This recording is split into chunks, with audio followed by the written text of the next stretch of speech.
Hello. One of the themes of Singapore Investment Week this year is tapping into the growth beyond Singapore's shores. And of course, many people would be thinking of China when thinking about broadening their investment horizons beyond the local market. We've invited CapitaRetail China Trust to join us today. The Chief Executive, Tony Tan, is standing right here next to me. Thanks so much for coming in. Thank you, Mark, for You have 9 malls in 6 cities in China. Can you just give us an overview of what it is that people would be buying into if they were to buy units in your trust? Well, I think if for retail investors who are comfortable looking at the CapitaMall Trust, then the easiest, I would say, introduction to CRCT, in short, CapitaRetail China Trust, is that we are the equivalent of CapitaMall Trust, with the exception that we invest in China, shopping mall. So we are in the same segment of the real estate business, shopping mall. Our property are located in China, but listed in Singapore. Now tell us about the malls that people would be buying into if they were to buy the units in the CapitaRetail China Trust. Are they the same high-caliber, glitzy shopping malls, I guess you could say, that we're used to from Singapore? I think by and large, our mall cater to the mass market, like what you see in Singapore. Predominantly, we are you can say a one-stop shopping center cater to the family. So we have what you see. If you walk to any mall in Singapore, or you walk to any mall in China where we have invested, more or less they are about the same, with a slight tweak perhaps in the type of trade and the merchandise we offer to the local market that we may have to adjust accordingly. But so can we picture something like IMM or J-Cube along those lines? If you walk to Tampines Mall, for instance, or Bugis Junction, when you're in a mall, you can't really tell whether you're in China or in Singapore.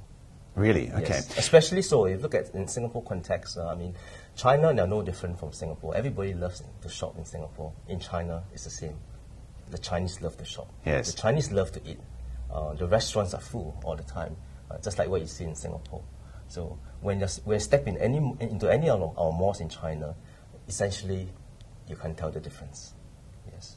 And how much of that growth in the mass market in China that we hear so much about in the media, people always talk about 1.2 billion people, blah, blah, blah. I mean, is that really the sort of growth that you're then able to tap into as those people want to move up the value chain, become more affluent, become more middle class? Yeah, I think by and large, you can say the people have, over the years, of course, get more affluent, and their lifestyle has changed. I think when we started in China more than 1995, during the CapitaLand days, shopping mall concept is completely new to them. Really? Most of the people were very used to shopping in the high street, the traditional market. When shopping malls first surfaced in China, it was a new concept. That's only 7 years ago. Yeah, but now, today, it's a new lifestyle. Everyone wants convenience. Everybody aspires to have a lifestyle as their income grow. And hence, of course, over the years, the merchandise, the product that we offer to the market has changed as well. Now, how do you then actually make your money? Because it's not just about the rental. Presumably, you also make money from the advertising billboards, car parking space, and you also take a share of the revenue that the tenants earn. How does that all work, and where do you earn the most? I think being a REIT, we tend to have a higher component of our revenue coming from what we call the fixed rent. That means every tenant that signs a lease with us will have a base rent that they will have to pay. And then depending on the trade and depending on the tenant themselves, we will negotiate. We would like to have a share of the upside because we like to see our tenants do well. If our tenants do well, we get a cut in their turnover. So most of our leases are structured that way. Mm-hmm. How much of a cut is that? Is that just like a shaving off the top, or is that a fair chunk? Well, you can say there are typically 3 types of leases.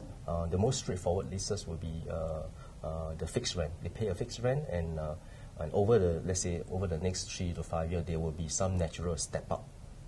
And then the other type of leases that we have in place will be a combination of fixed rent plus a certain percentage of the turnover, depending on the trade again. And this is on negotiated basis. We talk to the tenant and see what I think is a fair deal. And the third type will be a fixed rent or a certain percentage of turnover, whichever is higher.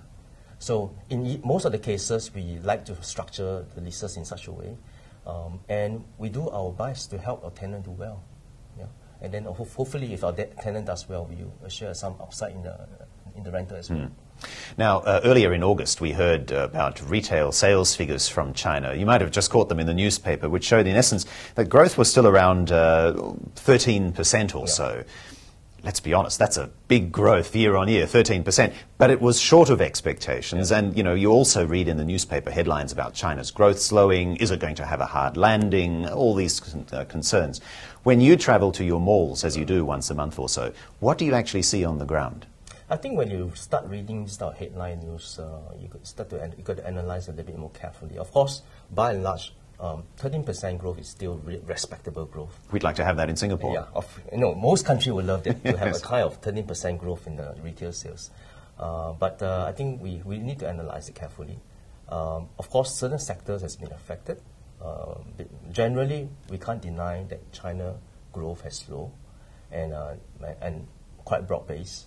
And particularly hardest hit will be the export sector, because the external demand has essentially been gravely affected by what's happening outside China.